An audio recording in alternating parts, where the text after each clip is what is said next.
Bonjour Stéphane. Bonjour. Alors, j'avais quelques questions sur la procédure de naturalisation. Est-ce que tu pourrais juste me dire en quelques étapes comment elle se déroule? Alors, la procédure de naturalisation, elle se passe en, on va dire, deux étapes majeures. La première, c'est la préparation du dossier jusqu'à son dépôt. Et ensuite, la seconde étape majeure, c'est l'entretien d'assimilation à la culture française et l'attente jusqu'à la réponse de la part de l'administration. Voilà comment se passe D'accord. une Donc deux procédure de grosses naturalisation. étapes. Et vous, On vous a aidez à deux ces étapes deux majeures. étapes? Oui, alors la première partie, ça sera évidemment la préparation du dossier. On peut même remonter bien en amont pour discuter de votre éligibilité, de vraiment, en fait, de faut-il le faire, est-ce le bon moment de le faire à travers le profilage. Puis ensuite, on peut passer à la préparation du dossier à proprement dit, pour que derrière, ce soit nous qui prenons le dossier en charge. Complétude, conformité, dépôt de celui-ci ou prise de rendez-vous si prise de rendez-vous est nécessaire, ou sinon envoi par la poste du dossier si c'est une plateforme à envoi par la poste. Et une fois que la date de rendez-vous est fixée, il y a l'entretien d'assimilation avec la culture française à faire, et bien, on a un service aussi dédié qui s'appelle PrEP Entretien Naturalisation, où le but, ce sera de vous préparer, de vous outiller, de vous donner les armes pour passer de la meilleure des façons possibles cet entretien d'assimilation à la culture française. Alors, très souvent, je dis aux gens, par exemple, pour votre travail, vous êtes un peu préparé à votre entretien. Voilà, vous ne vous êtes pas contenté de regarder des vidéos sur YouTube, sur Internet.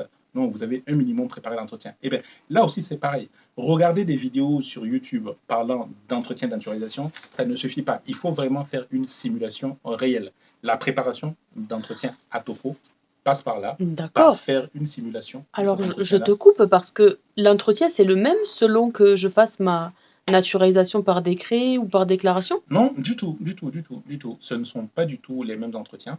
Dans une demande par déclaration, déjà, si c'est une demande par déclaration en tant que conjoint ou conjointe de Français, eh bien, il y aura l'autre conjoint français ou française qui sera là avec vous à Ah, l'entretien. Donc, la thématique ne sera pas tout à fait la même. Alors que dans le cadre d'une demande par décret, ah bah, vous serez jugé en fait entièrement sur votre parcours d'intégration sur le territoire. Et donc, toutes les questions que vous auront trait en fait à cela. Donc non, tous les entretiens ne se ressemblent pas. Chaque entretien est un peu différent et il est important de le préparer. Je ne vous dis pas le nombre de personnes qui viennent nous voir pour justement faire des démarches de recours parce que leur entretien s'est mal passé et elles se sont vues ajournées parce qu'on a estimé qu'à l'entretien, elles n'ont pas su répondre de manière suffisante aux questions. Pourtant, elles ont regardé des vidéos sur YouTube. Pourtant, elles ont regardé des vidéos sur Internet. Eh bien, non, ça ne suffit pas. Il faut se préparer. C'est un exercice qui est réel et qui est très important parce que c'est la seconde étape majeure quand même. Donc, un entretien pour l'acquisition de la nationalité française, quelle que soit la démarche que vous faites, par déclaration ou par décret, ça se prépare. alors dans ma demande de naturalisation, je Oui, peux réussir la première partie qui est mon dossier oui, et je peux échouer la deuxième? exactement. Vous pouvez avoir un dossier complet, conforme, que vous déposez. Par contre, vous serez ajourné parce que vous n'aurez pas pu répondre de manière satisfaisante à l'entretien d'assimilation à la culture française. Donc, c'est pour cela, déjà, nous, on a pour culture de dire toujours que un dossier complet conforme, c'est bien.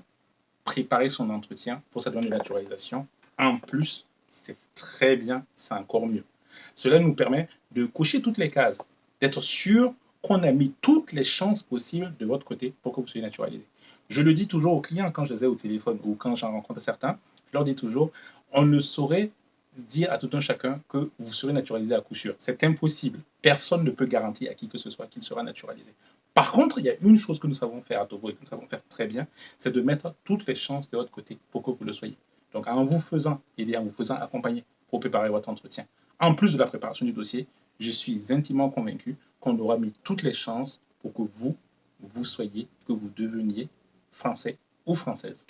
D'accord. Et vous, vous avez du coup une équipe qui est chargée de faire passer ces entretiens? Tout à fait. Nous avons une équipe qui est aguerrie à cet exercice-là et qui, avec vous, va vous entraîner, va vous faire une simulation pour préparer cet entretien-là dans les meilleures des conditions possibles et qui vous fera un retour complet en fonction de toutes les thématiques qui seront abordées dans ce futur entretien-là. C'est sûr et certain, vous en sortirez préparé, vous en sortirez aguerri et vous n'en serez pas du tout déçu. Je n'ai jamais vu un client se faire accompagner sur la préparation de l'entretien et le regretter. Ce n'est pas D'accord. possible. Et ça dure combien de temps à peu près l'entretien avec vous? Alors, l'entretien avec nous, il dépendra du profil du client. Plus vous avez besoin d'aide, plus celui-ci, il sera long. Mais on établit nos temps, puisque c'est une simulation, sur le temps réel du passage d'entretien que vous aurez en préfecture. Sur certaines préfectures, c'est plus long, sur certaines préfectures, c'est plus court, et donc, on s'y adaptera. Voilà, grosso modo.